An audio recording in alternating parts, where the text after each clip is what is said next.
Hey, it's Chris here from Bow River Trout Footers. Today we're tying a really easy pheasant tail hotspot jig nymph. And normally we tie nymphs to try to have nice proportions that match real bugs, but in this case you actually want a big bead and a short body. So we've tied on our tungsten bead here. Now we've put on our thread. I'm using a neon orange. We want a nice bright visible color. We're going to put a gold wire rib in here, just tying it to the end right above where it starts to curve. And now we'll tie our pheasant tail fibers in. I want the tail about the same length as the short body, so don't make them too long.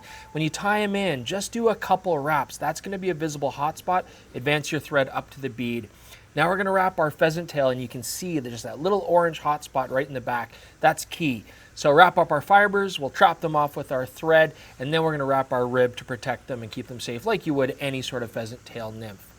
Now this fly works really well in a jig pattern, but you can extend the body and tie it as a regular nymph if you want to as well. Okay, so we've locked down our rib there. Always go the opposite direction of the way that you folded the pheasant fibers.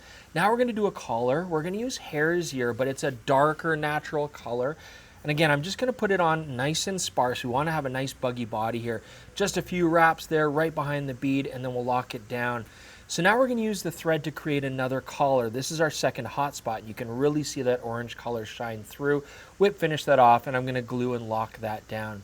These nymphs just work, and they ride hook point up, which is nice. You get less snags. That heavy tungsten bead that's oversized for this kind of nymph really gets it down into the strike zone quickly.